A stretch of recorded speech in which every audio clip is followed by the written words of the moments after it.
Hello everybody, today we're going to select cases with multiple cancers, cases with prior cancers or cases with subsequent cancers using the SEER database. So don't go anywhere.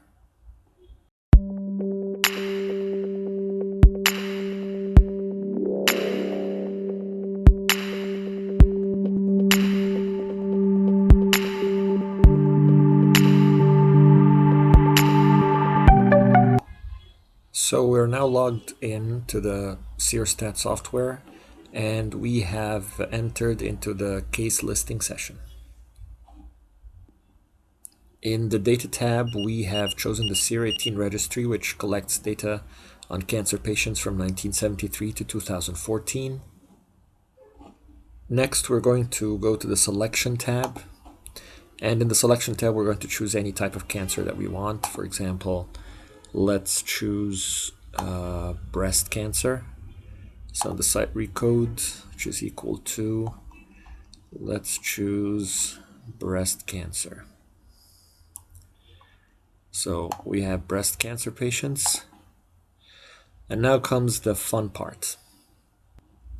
In this section, you will find, if you go and scroll down the mouse, you'll find the person selection tab.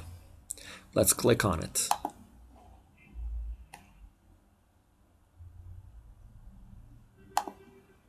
Now we have a person selection tab. So we have got the main selection cohort, which are patients with breast cancer.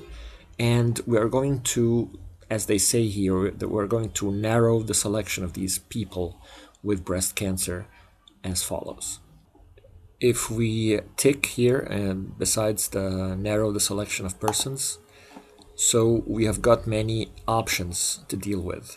So we have got this tab and the arrow that's on the right side. If we click it, we have at least, we have at most, and we have exactly. So this refers to the number of additional records or the number of other cancers that we want to look for.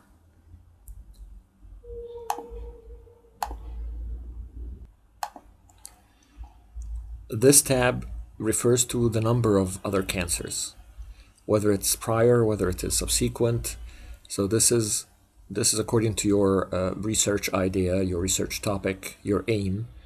And the next tab is additional records. By additional records, they mean a record in which this person was diagnosed with another cancer.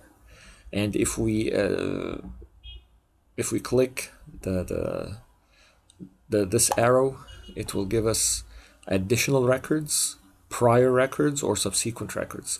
So additional records means that any cancer that occurred with breast cancer, whether it is before it or after it. Prior records refer to cancers that occurred in the patient before breast cancer, and subsequent records refer to other cancers that occurred later than the breast cancer or after the breast cancer. So let's look for people who has breast cancer, but with at least one subsequent records matching the following, and we will choose the second cancer. So let's go to the site and recode, and let's choose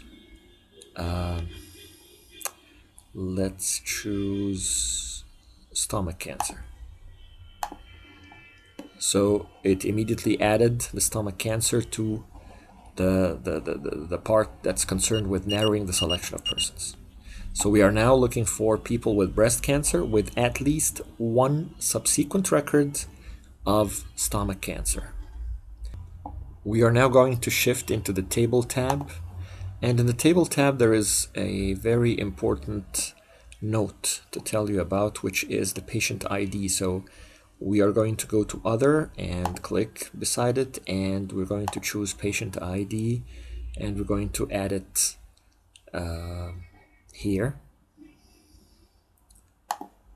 Why is that? Why did we add the patient ID? What's the importance of adding the patient ID? Because the patient ID will be the common factor linking these cancers to the same patient.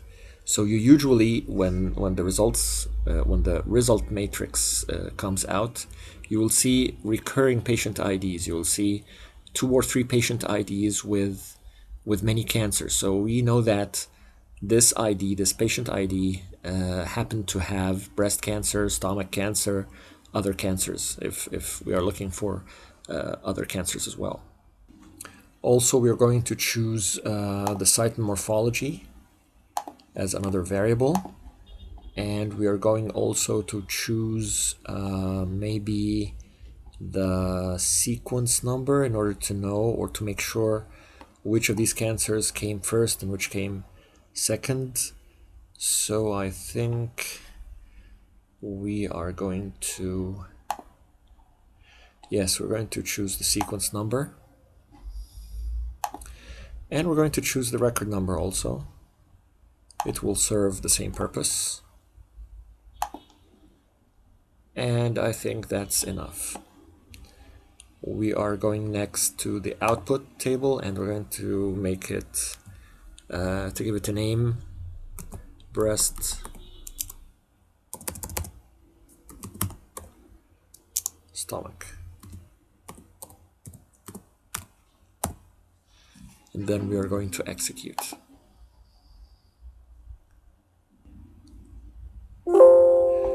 And this is our result. This is our results matrix given the criteria that we have asked for.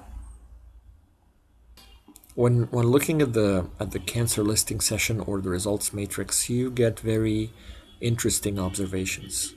So down here, this is the number of people. So this is the number of people who had breast cancer and then was diagnosed with stomach cancer sometimes in their lives. When you look in the table given, you see that some of the rows are white and some of the rows are green. Those grouped rows of the same color are actually the same patient. And you can know that when you look at the patient ID. So refers to the same patient. So as we see here, this patient ending in 442 has both breast and stomach cancers. In the record number, breast cancer comes at number 1 and stomach cancer comes at number 2.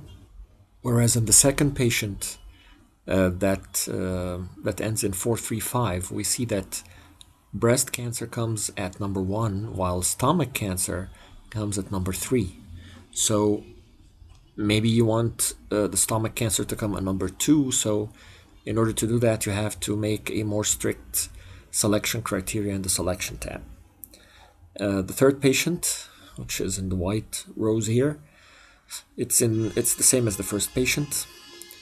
The fourth patient is the same as the first and second patients, and so on until we come to this patient that ends in 200. You see here that the breast cancer is not number 1. Breast cancer came 4th.